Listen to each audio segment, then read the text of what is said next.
여러분, 안녕하세요. 블랙스톤 H입니다. 우리 뉴스에서 이자율이라는 숫자 정말 매일같이 듣잖아요. 근데 이 숫자가 대체 어떻게, 무슨 원리로 결정되는 건지 혹시 궁금해 본 적 없으신가요? 오늘 그 핵심 원리를 한번 제대로 파헤쳐 보겠습니다. 우리가 매일 보는 이 간단한 숫자 하나 뒤에는요, 사실 보이지 않는 엄청난 힘들의 줄다리기가 숨어 있습니다. 한쪽에서는 돈을 모으려는 우리 같은 가게가, 다른 한쪽에서는 그 돈으로 투자해서 성장하려는 기업들이 팽팽하게 줄을 땡기고 있죠. 여기에 나라 살림을 꾸려가는 정부, 그리고 앞으로 물가가 오를 거라는 보이지 않는 기대 심리까지 더해져서 그 치열한 균형점에서 바로 이자율이라는 게 탄생하는 겁니다.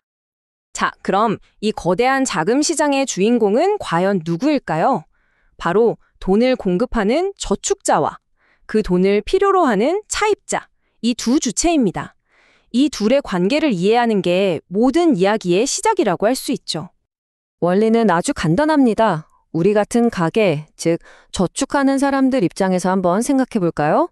이자율이 높을수록, 그러니까 은행에 돈을 맡겼을 때 더 많은 이자를 준다면 당연히 저축을 더 많이 하고 싶겠죠? 반면에 기업들 입장에서는요, 돈을 빌리는 비용, 즉 이자율이 낮을수록 더 많이 빌려서 공장도 짓고 사업도 확장하고 싶어 할 겁니다. 잠깐만요, 교수님. 그럼 제가 은행에 넣는 이 푼돈이 진짜로 나라 전체 이자율에 영향을 준다는 말씀이세요? 솔직히 잘 와닿지가 않아서요. 네, 바로 그겁니다. 아주 정확해요. 빗방울 하나는 정말 작지만 그게 모여서 강을 이루는 거랑 똑같습니다. 여러분 한 명 한 명의 저축이 모여서 우리 경제를 움직이는 거대한 자금의 강물을 만들어내는 거죠. 좋습니다. 그럼 이제 돈을 공급하는 그룹과 돈을 필요로 하는 그룹, 이 둘이 만나서 어떻게 돈의 가격인 이자율이 결정되는지 한번 들여다보겠습니다. 경제학에서는 이걸 균형 실질 이자율이라고 부르는데요. 말이 좀 어렵죠. 아주 쉽게 말해서 시장에 나온 돈의 양과 시장에서 필요로 하는 돈의 양이 딱 맞아떨어지는 그 완벽한 지점의 이자율, 그걸 말하는 겁니다. 이 수요와 공급의 원리는 그림으로 보면 훨씬 이해가 쉬워요.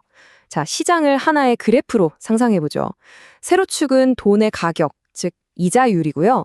가로축은 시장에 얼마나 많은 돈이 있는지, 즉 자금량을 나타냅니다. 여기에 먼저 기업들의 자금 수요 곡선을 그려보겠습니다. 보시는 것처럼 오른쪽 아래로 내려가는 모양이죠. 왜 그럴까요? 이자율, 즉 돈 빌리는 비용이 싸지면 싸질수록 기업들은 더 많은 돈을 빌리고 싶어 하니까요. 아주 당연하죠. 다음은 우리 가계의 저축, 즉 자금 공급 곡선입니다. 이건 반대로 오른쪽 위로 올라가는 모양이죠. 저축에 대한 보상인 이자율이 높아질수록 사람들은 더 많이 저축하려고 할 거고, 그럼 시장에 공급되는 돈의 양도 늘어나게 됩니다. 그리고 바로 여기, 이 두 곡선이 딱 만나는 지점 보이시죠? 이 이점이 바로 시장의 균형점입니다. 바로 여기서 시장이 스스로 찾아낸 가장 자연스러운 균형 이자율과 자금량이 결정되는 겁니다. 정말 신기하지 않나요? 하지만 이 균형점이 항상 그대로 있는 건 아닙니다. 이 시장 전체를 흔들 수 있는 다른 아주 강력한 힘들이 존재하거든요. 이 균형을 흔드는 가장 대표적인 외부 변수가 바로 두 가지인데요. 하나는 정부의 씀씀이고 다른 하나는 시장 참여자들의 미래에 대한 예상입니다. 이 두 가지가 어떻게 시장의 판도를 바꾸는지 한번 살펴보겠습니다. 교수님, 질문 있습니다. 그럼 정부는 돈을 빌리는 기업 같은 수요자인가요? 아니면 저축하는 가게 같은 공급자인가요? 아까 그 그래프에서 정부는 어디에 있는 거죠? 아주 예리한 질문이네요. 정부는요, 기업만큼이나 돈을 많이 필요로 하는 시장의 아주 큰 손, 즉 주요 자금 수요자입니다. 특히 정부가 버는 돈보다 쓰는 돈이 더 많을 때, 그러니까 재정 적자 상황에서 더욱 그렇죠. 여기서 아주 흥미로운 현상이 나타납니다. 정부가 국채를 발행해서 시장에 돈을 빌리기 시작하면 어떻게 될까요?